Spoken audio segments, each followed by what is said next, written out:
Assalamualaikum warahmatullahi wabarakatuh.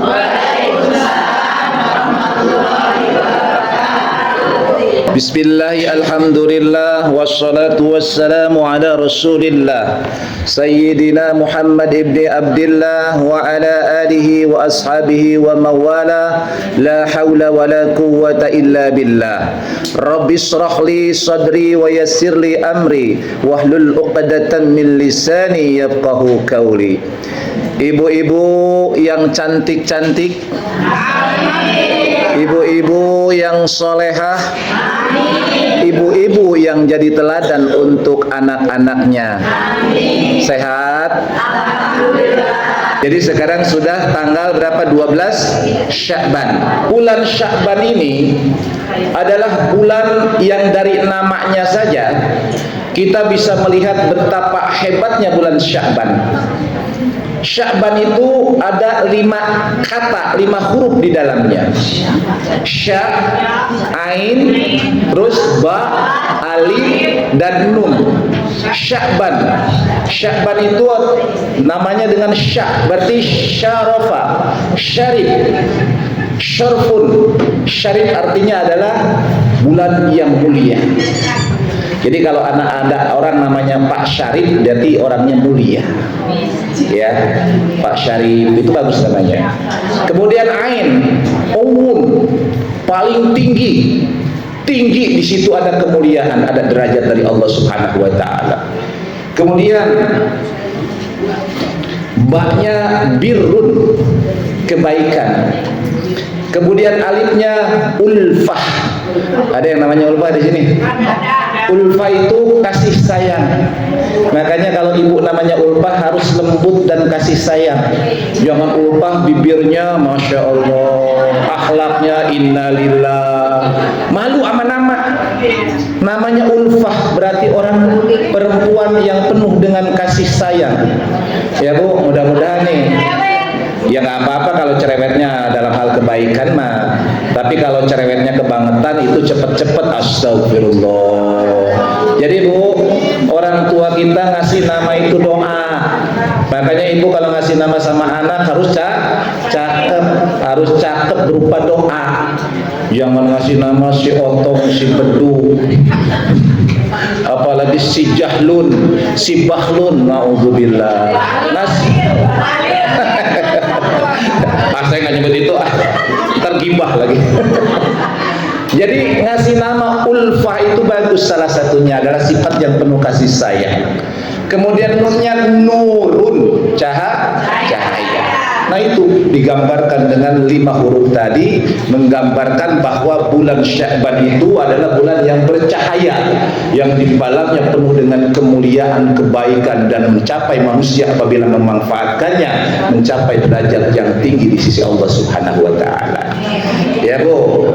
Nah kata Sya'ban juga ada terbagi 3. Kalau kata syu'uban, syu' pakai huruf dhammah di harkatnya, syu'uban ini sama dengan ya ayuhan nas inna khalaqnakum min dzakari wa unsa wa ja'alnakum syu'uban wa qabaila lita'arafu.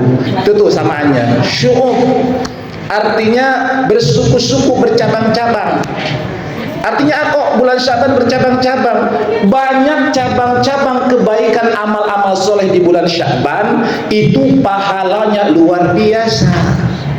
Makanya bulan Sya'ban oleh para alim ulama dikatakan syu'uban, artinya dia cabang-cabang kebaikannya sampai kemana-mana. Kita sholat di bulan Sya'ban itu ketika sholat-sholat, kalau wajib nggak usah dipikirin lah ya. Kalau wajib itu nggak perlu dipikirin karena wajib namanya juga. Yang patut kita tambahkan itu sunnah-sunnahnya.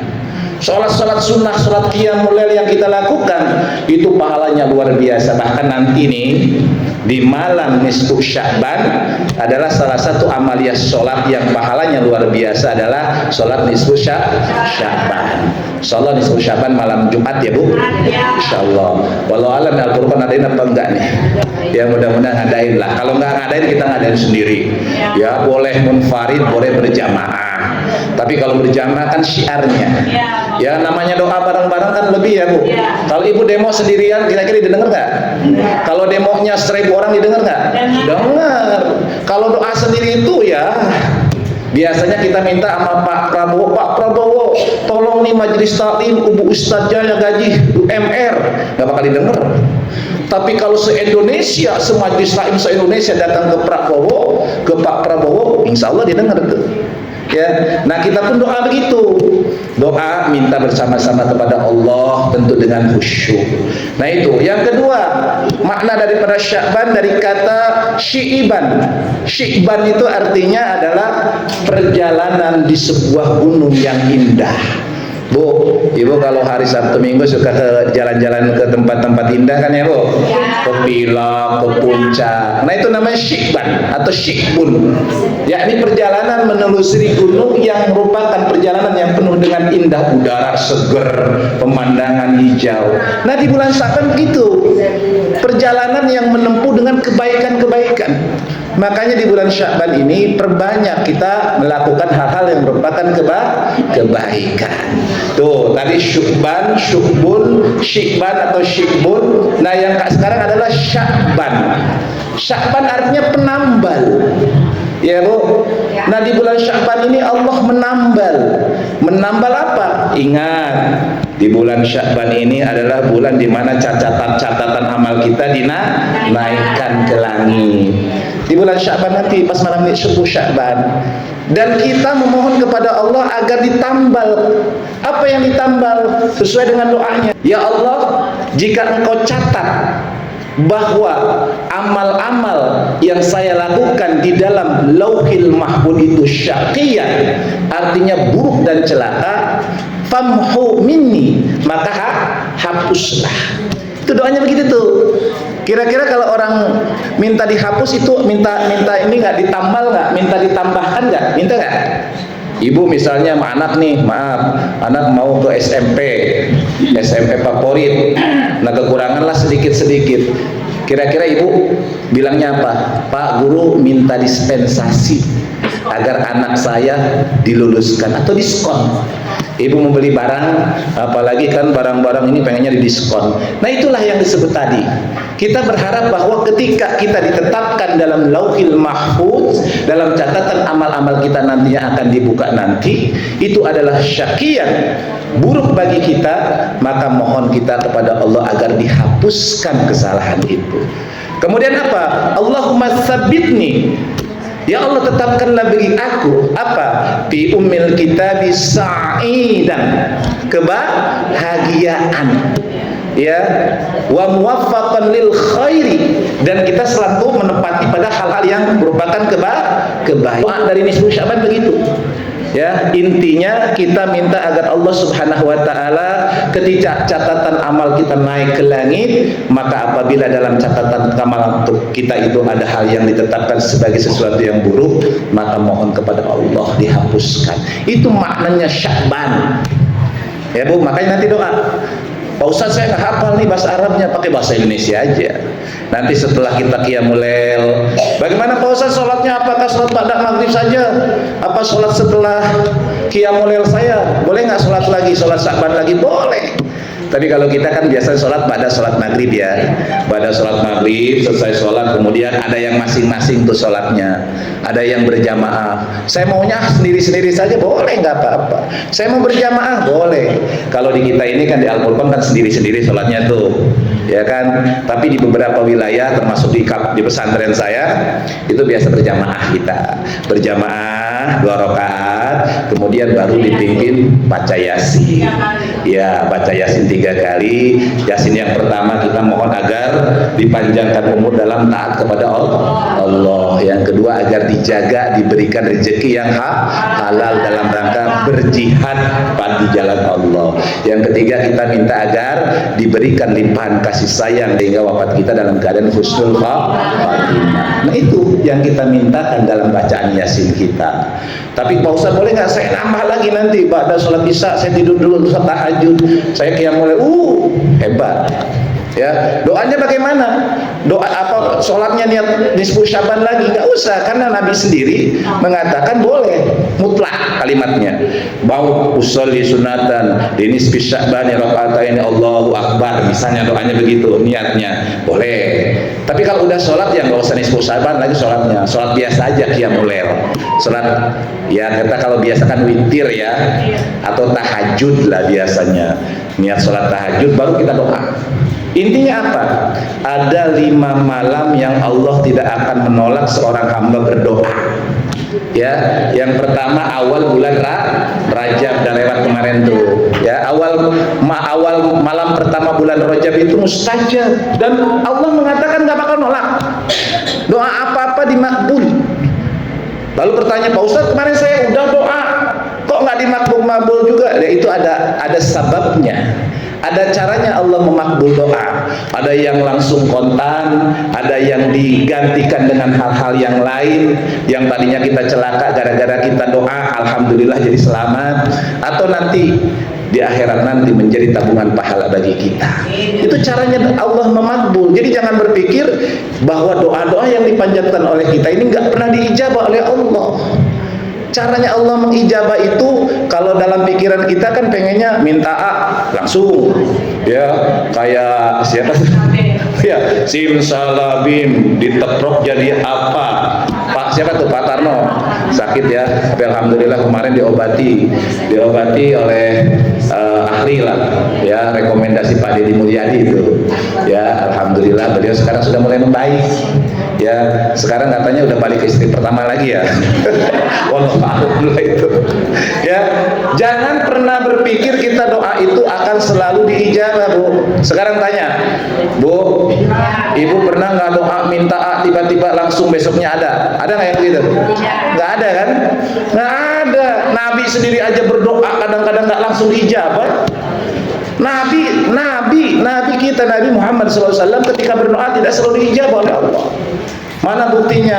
Coba ketika terjadi fitnah hadisul ifki yang menimpa kepada Siti Aisyah, ya kan? Yang dimana dari Siti Aisyah dituduh melakukan hal-hal yang negatif dengan Safwan, kemudian berdoa, ya Allah berikanlah kepada saya kejelasan Al-Quran, turunkan Al-Quran untuk menjawab itu. Sampai beberapa bulan nggak turun. Nabi itu, apalagi kita, Nabi aja diuji, apalagi kita diuji oleh Allah Subhanahu wa taala. Nah itu nanti di bulan Syaban, di nisfu Syaban nanti laksanakan sholat sebagaimana mestinya. Sholat 2 rakaat silakan, mau sendiri, mau berjamaah. Kalau saya sih menganjurkan berjamaah, biar syiarnya kelihatan.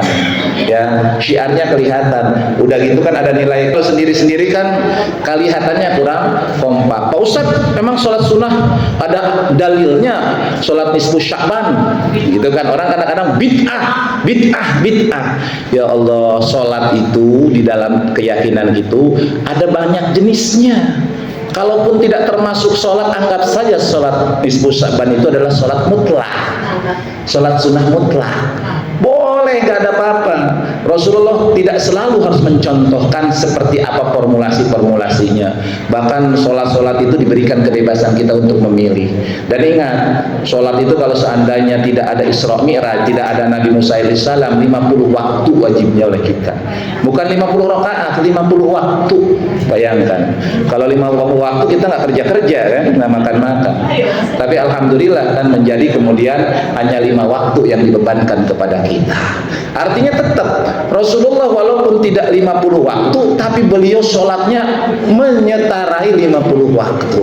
Nah kita ya paling enggak sholat-sholat yang memiliki keutamaan jangan tinggalkan lagu. Sholat apa? Sholat tahajud. Sholat apa lagi? Sholat duha. Minimal itulah. Pagi kita setelah pada sholat subuh sebelum beraktivitas dengan hal yang lain, sholat duha.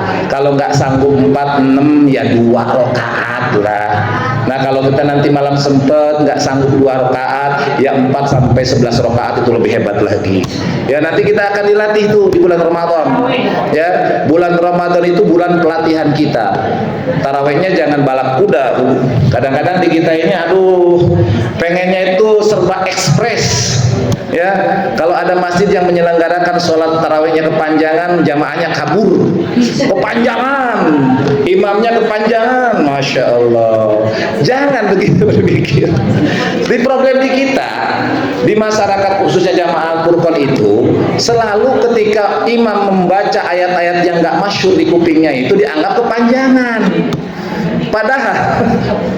Padahal yang dibaca itu 3-2 ayat. Cuman kenapa kok jadi panjang? Nggak pernah denger.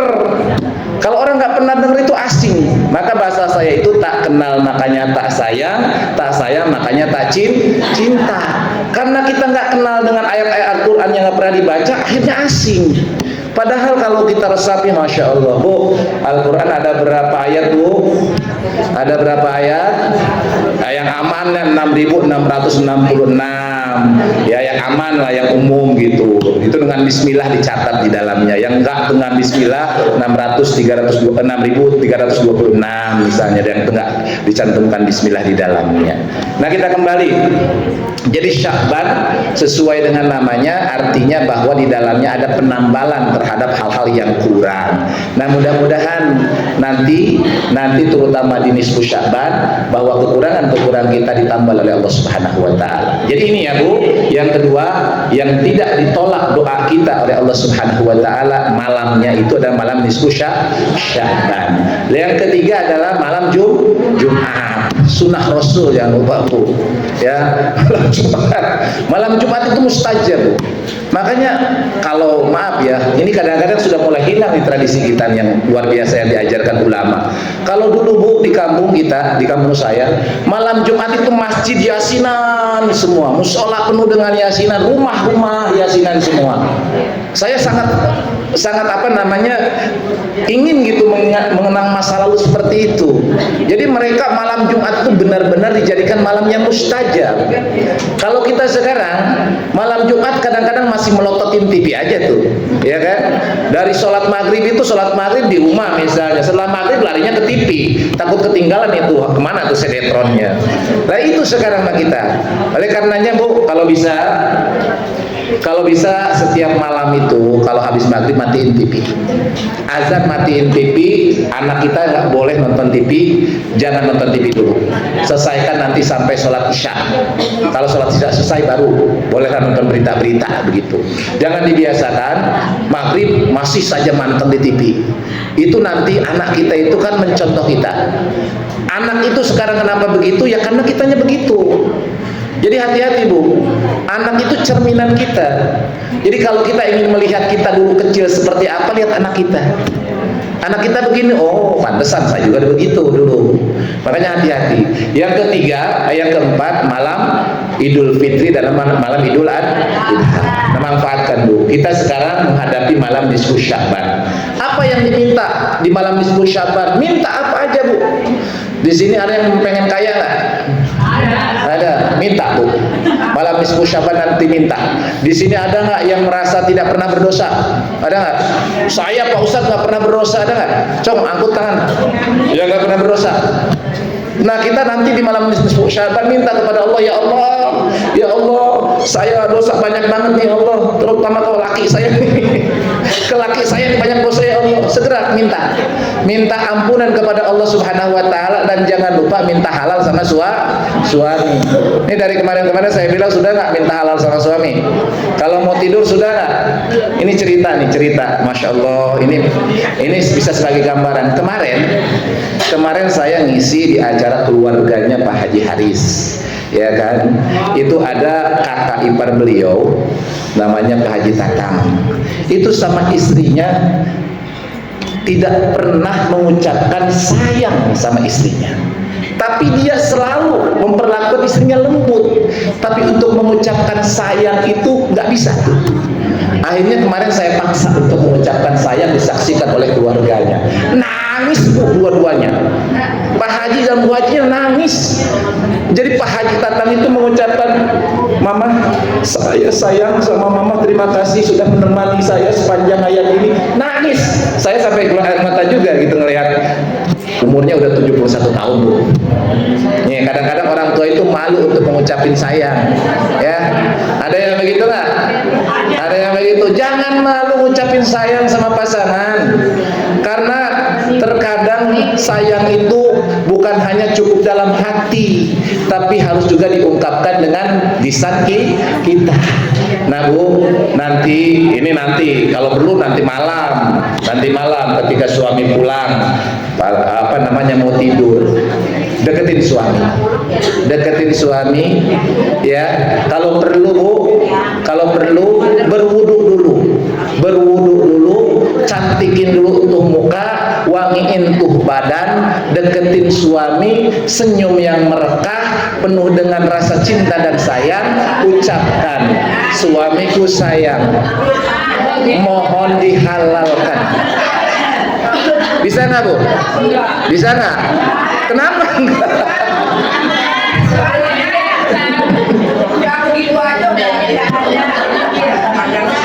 Ya, baik Bu. Jadi gini, poinnya begini. Bisa diperhatikan lagi Bu.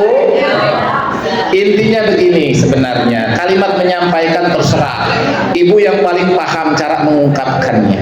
Intinya begini, sebagai seorang istri di dalam kehidupan dunia ini, yang dicari ridho itu adalah suami, karena ridho suami itu ridho Allah. Maka sekarang ini surga itu ada di telapak kakinya suami, kalau kasarnya begitu. Maka ibu, kita bukan artinya Pak Ustadz yang salah kan laki saya tuh, yang sering nyakitin laki saya mulu. Pak Ustadz, saya mah nggak pernah nyakitin. Lupakan itu. Tapi kita adalah ketika kita mencari ridho suami, Allah ridho kepada kita. Hakikatnya suami itu adalah kepanjang tanganan dari Allah. Makanya saya bilang, setiap mau tidur minta ridho kepada suami. Masya Allah, coba praktekkan. Nanti suaminya bilang, kesetanan apa lu? Tiba-tiba lu. Gak usah takut Bu. Saya kan pernah kemarin menggambarkan tuh tentang bagaimana ada seorang laki-laki yang kepada istrinya sangat KDRT, kasar, cuek, bahkan cenderung tidak sayang sama istrinya. Tapi suatu saat istrinya tidak pernah putus mendoakan suaminya dalam sholat tahajudnya.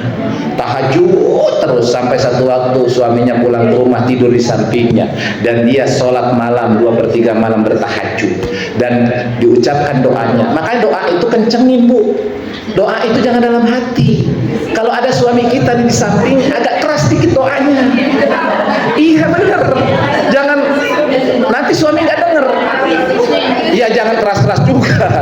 Pakai perasaan, hadirkan rasa di dalamnya. Ya Allah, dalam doanya si istri itu, ya Allah,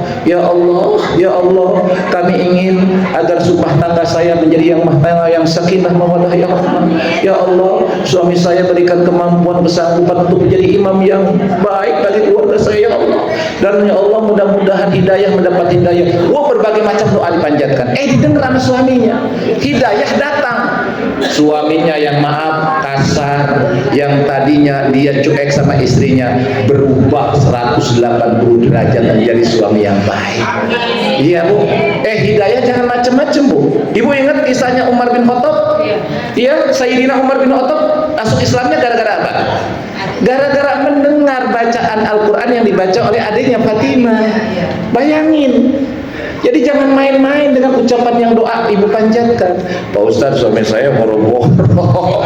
Nggak usah putus asa. La tayasu min rahillah. Jangan pernah berputus asa dari rahmatnya Allah. Innaka la tahdi man ahbabta walakin Allah yahdi man yasha. Engkau tidak akan mampu memberikan hidayah kepada orang yang kau sukai, tidak bakalan. Tetapi Allah yang memberikan hidayah. Tugas kita minta sama Allah. Ya Allah, ya Allah, jadikanlah suami saya suami yang soleh ya Allah. Jadikanlah imam di rumah tangga ini ya Allah. Antarkanlah kami ke dalam surgamu ya Allah. Doa. Ya Allah, jadikanlah anak-anak saya anak yang soleh dan soleha ya Allah. Terus doa. Dan jangan lupa juga jadi keteladanan bagi kita. Beri contoh anak-anak kita. Contoh dalam kebaikan. Nah itu yang harus kita pahami. Kita kembali. Nah di bulan Sya'ban ini adalah bulan yang sangat luar biasa, yang harus kita manfaatkan dengan maksimal. Karena di dalamnya begitu banyak kebaikan-kebaikan. Maka minta doa. Doa kepada Allah, mohon diampunkan segala dosa dan kesalahan kita. Minta kepada Allah agar diberikan rezeki yang lapang, yang luas, yang barokah. Minta Bu. Ya, rezeki itu kan bukan hanya harta. Anak itu rezeki juga. Ibu pengen apa, minta sama Allah. Kadang-kadang kita ini suka dalam minta tuh ragu. Yang membuat kita nggak dijabah itu ragu. Giliran minta sama Allah itu ragu. Padahal nggak boleh ragu. Duh, percaya, yakin. Nah mudah-mudahan bulan Sya'ban yang insya Allah nisfu Sya'ban beberapa hari ke depan ini akan kita hadapi dan kita manfaatkan.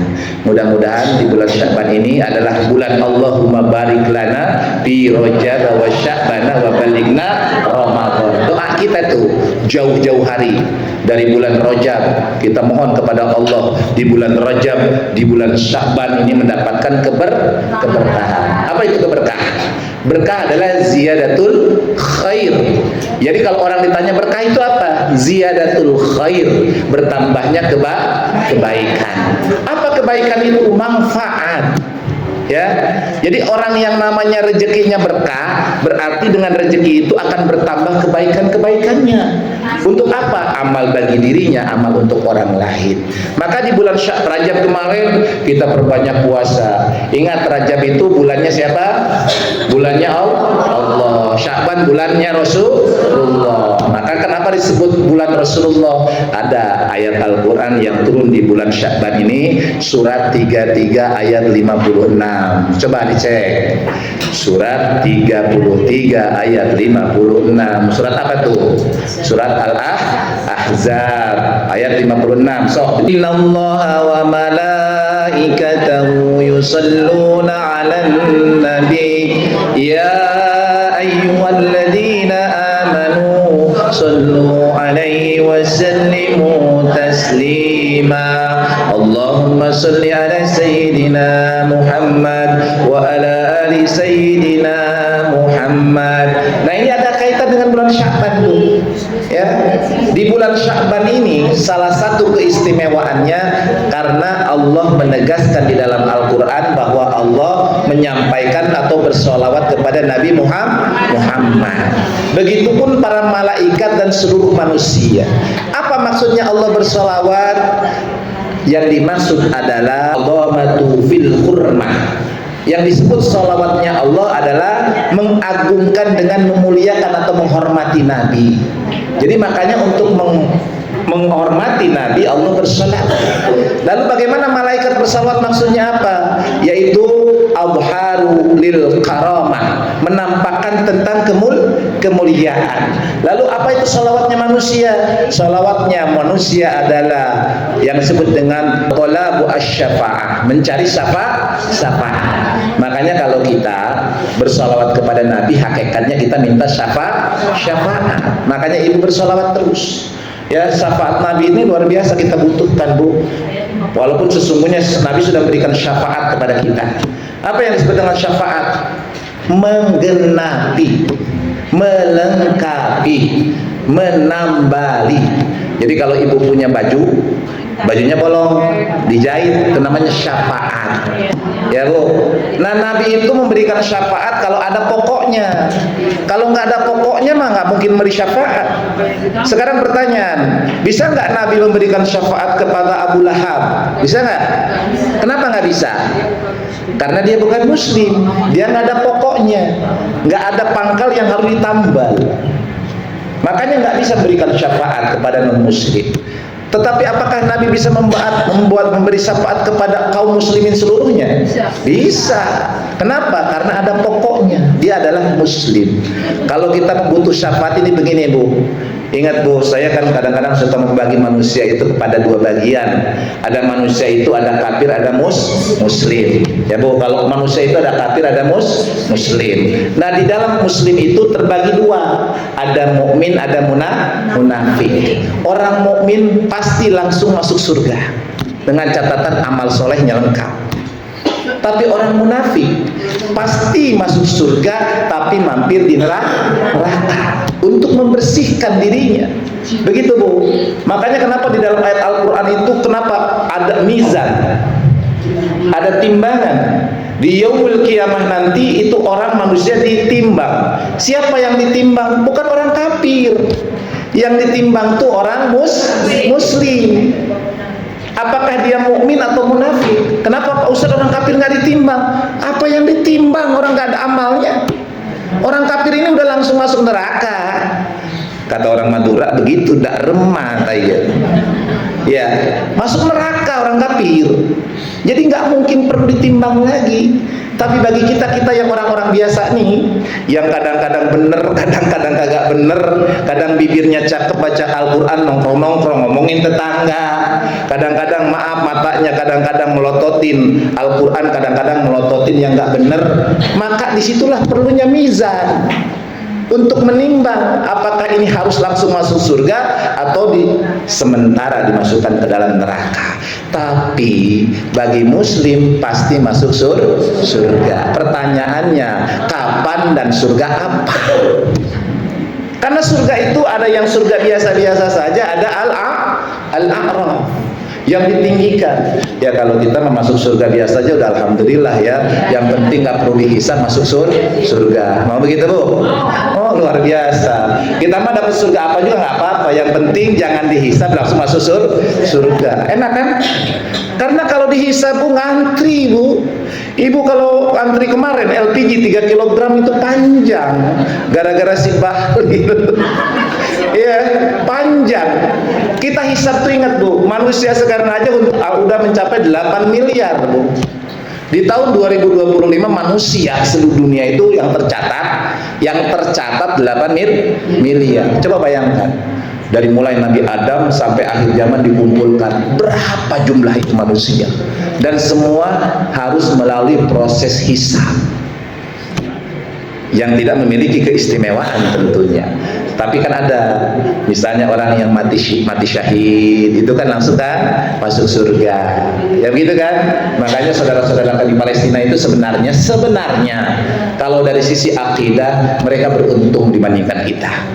Mereka yang wafat di Palestina itu jangan dianggap mereka itu mati. Bal ahya'un inda rabbihim yurzaqun. Bahkan mereka hidup di sisi Allah Subhanahu wa taala diberikan rezeki. Cuman kita kan sebagai manusia aja memandang bahwa kejamnya Israel. Tapi bagi orang-orang yang mati atau wafat dalam keadaan syahid, mereka sudah bahagia di surga. Didoakan oleh kita. Kita nggak pernah kenal orang Palestina, ya kan? Tapi di dalam sholat subuh kita senantiasa kita memohon agar diberikan pertolongan orang Palestina. Luar biasa, coba. Didoakan seluruh muslim sedunia. Lah kita mah belum tentu. Ya, kita meninggal nanti jangan-jangan nggak ada yang nyolatin, nggak ada yang nguburin kita, maka ya kalau meninggalnya di atas pesawat meledak, siapa yang mau nguburin gitu. Ya, makanya pada dasarnya kalau kita lihat dari sisi akidah, mereka itu sudah beruntung dibandingkan kita. Tapi kan ini kan namanya syariat. Syariat itu berdasarkan lahiriahnya. Maka kita kan memberi dukungan dengan berbagai macam upaya. Jadi kita kembali bahwa nanti kita berharap masuk ke dalam surganya Allah. Kalau perlu mudah-mudahan nih majelis taklim yang hadir di sini semua masuk ke dalam surga tanpa hisab. Amin ya Allah ya rabbal alamin. Kesimpulannya yang pertama, mari kita sama-sama maksimalkan bulan Sya'ban ini. Kita masih tersisa nih, terutama momen yang sangat luar biasa malam nisfu Sya'ban. Ya belum tentu nanti kita ketemu lagi.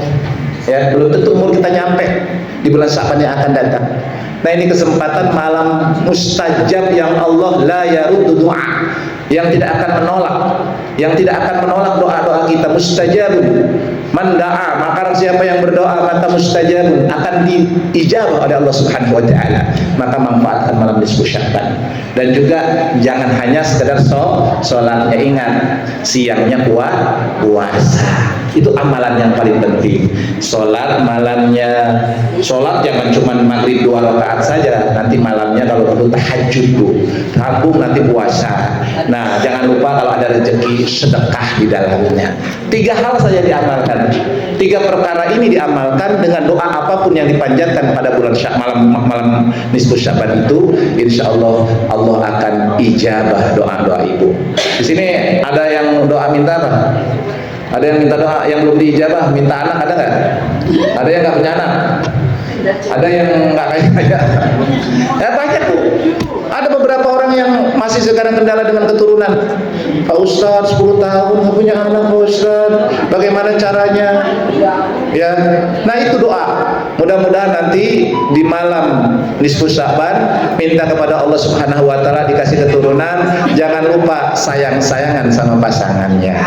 Mudah-mudahan nanti akan diberikan keturunan yang soleh dan soleha. Amin. Ya Allah ya Rabbal alamin. Allahumma shalli wa sallim ala sayyidina habibina wa syafi'ina wa maulana Muhammad sallallahu radhiyallahu tabaraka wa ta'ala an ashabi rasulillahi ajma'in. Amin ya Allah ya Rabbal alamin. Allahumma lakal hamdu afdalus samawati wal ardi wa lakal hamdu anta qayyumus samawati wal ardi wa lakal hamdu anta rabbis samawati wal ardi wa man fihin. Antal haq wa wa'dukal haq wa liqa'ukal haq wal jannatu haq wan naru haq was sa'atu haq. Allahumma laka aslamna wa bika amanna wa 'alaika tawakkalna wa ilayka anabna wa bika khassamna wa ilayka hakamna. Faghfir lana ya Allah ma qaddamna wa ma akharna wa ma asrarna wa ma 'alanna wa ma anta 'alamu bihi minna. Antal muqaddim wa antal muakhir wa anta ala kulli syai'in qadir. Allahumma shalli wa sallim ala sayyidina Muhammad wa ala ali sayyidina Muhammad. Allahumma ya Allah, di siang hari ini di tempat yang mulia ini kami bermunajat, kami mohon ampunan kepadamu ya Allah atas segala dosa dan kesalahan yang telah kami perbuat.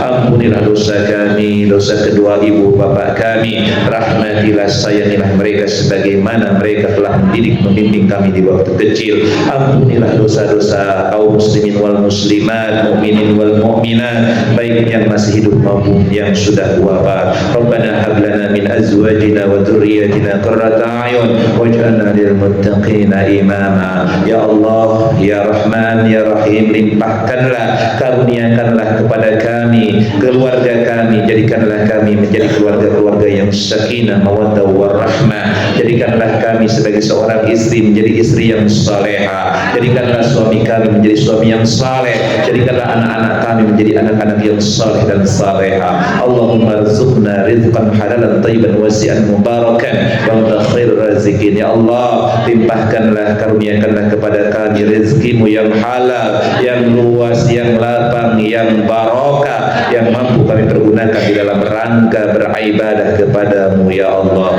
Allahumma ya Allah, jadikanlah jamaah, khususnya jamaah Majlis Taklim Al-Quran yang hadir sekarang ini adalah jamaah yang saling sayang, yang saling cinta, yang saling bagi, yang mendapatkan rahmat dan kasih sayang. Ya Allah ya Tuhan kami, jadikanlah kami setelah kami berpisah adalah orang-orang yang maksum, orang-orang yang terjaga dari perbuatan-perbuatan maksiat, dosa dan kesalahan. Jangan jadikan kami saling bermusuhan. Rabbana afrigh alaina sabra wa tawaffana muslimin. Ya Allah, jadikanlah kami orang-orang yang sabar menghadapi segala ujian dan musibah. Berikanlah kesabaran kepada diri kami sehingga kami menjadi orang-orang yang sabirin. Allahumma ya Allah, terimalah segala permohonan kami. Rabbana atina fid dunya hasanah wa fil akhirati hasanah wa qina adzabannar. Walhamdulillahi rabbil alamin. Bi barakati al-Fatihah.